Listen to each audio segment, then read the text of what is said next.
So Jenny? Okay, hi. Hey. You're a poster? Where are you from? I'm from the University of Iowa in the Department of Communication Studies. And my paper is covering the Internet Corporation for Assigned Names and Numbers. And the shortened name for that is ICANN. And it is a non-profit, public interest corporation that's contracted to the Department of Commerce in the United States. And all that stuff like .com, .org, .edu, that's all through them. They organize all of that. And so this major convergent point of our everyday internet experience that just kind of fades away into the background. So why this topic interests you to, like, for you to start this research? Because I'm interested in the kinds of politics that happen that we're not thinking about, that kind of fade away from our view, but are possibly potentially very important. So, for example, many people don't like that ICANN, which has control over something that's quite international. Most of the users of the internet are not in the United States, but yet most of the control over major infrastructure is in the North America. Yeah. So that's a little bit of a controversy as the internet continues to grow. And so they always face a bit of a legitimation crisis. Why do you get legitimacy when most of the users are somewhere else? So some people say maybe this should be like a UN kind of thing. And for the purposes of activists and development activists and scholars thinking about their areas of the world, I wanted to interrogate this and see, well, what does it do that's beneficial and what does it do that's harmful to the politics of creativity on the internet? Maybe you could tell us some stories. Like there were some interesting stories about the short URLs. Tell us about that. So what I can tell you about perhaps for lack of a better word, the beneficial politics of just how this all works. So yeah, CD, private corporation, la-di-da. However, they're very hands-on because they view themselves as a technical organization. So they assign 248 country codes total, and those are administered to by nation, like state governments. The letters, like this is a country code right here, Italy, the .ly. It's usually 2 letters, and they're loosely connected to the name of the country that it represents. So can you tell us what this kind of show, what kind of country? Yeah. Oh, I thought this is like Italy short name for Yeah, sure. So you think it's Italy, huh? No.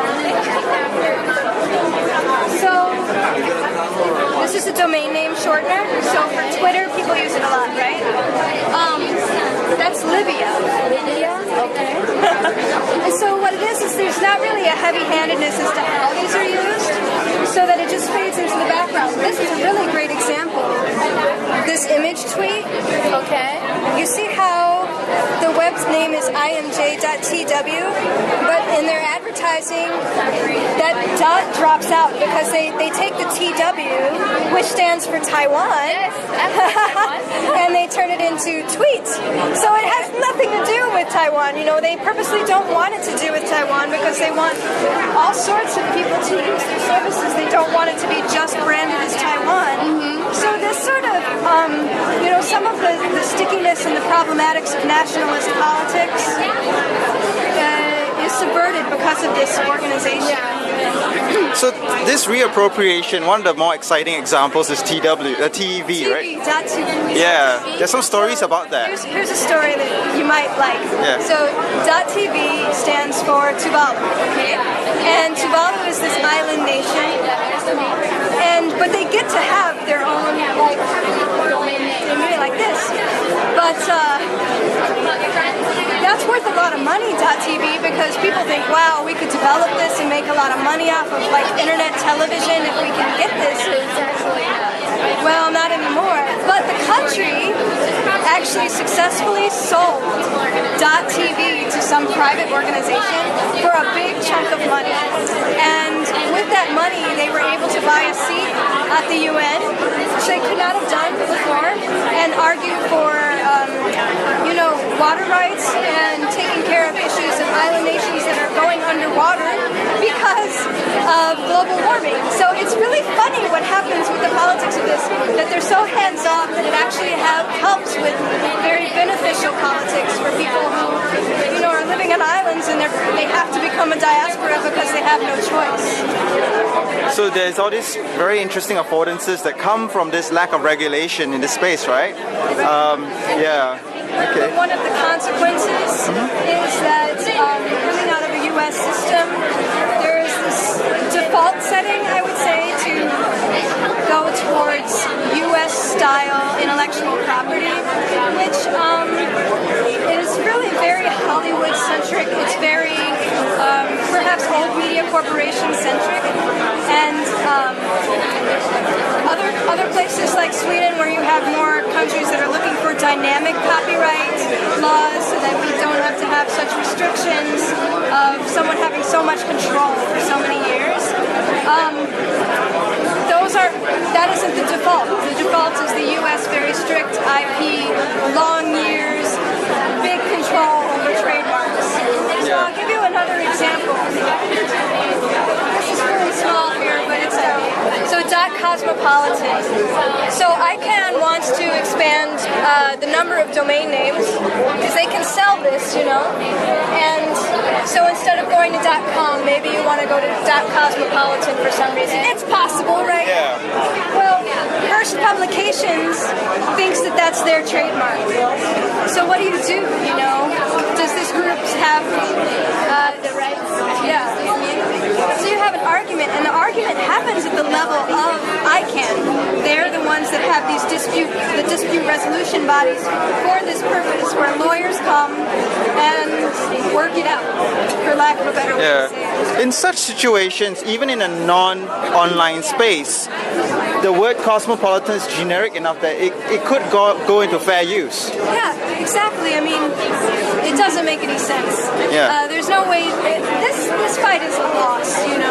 Hearst is not going to win this, but Hearst has the ability to actually get FaceTime with ICANN to put their intellectual property lawyer at the table and try to make this argument, spend a lot of money and pressure this organization, but there's just no way that's fun. That's just for fun because people would like it. Right, it's a good point of debate. That is, you're saying that instead of approaching this from a copyright perspective, they could just negotiate ICANN and get it going, right? Because they are governing the area. So what about .coke, for example? Yeah, .coke, okay. Coke is probably more well known for the brand, but also like steel mills produce a byproduct when they in the process of making steel. That's called in English. It's called coke, like this, spelled the same way.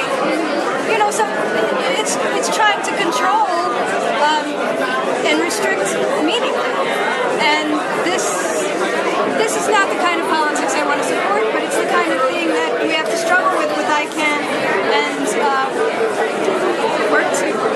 Well, is it the bitter pill? I guess is what I'm trying to deal with. Is that the bad intellectual property regime, like supporting this kind of expansion, the default setting of U.S.-based IP? Is that going to be the bitter pill of the kind of good stuff that happens because it's very hands-off? It's not administered by the EU or by some UN. It's very slow. Right. Support creative businesses. I see. So you're investigating the space. Yeah.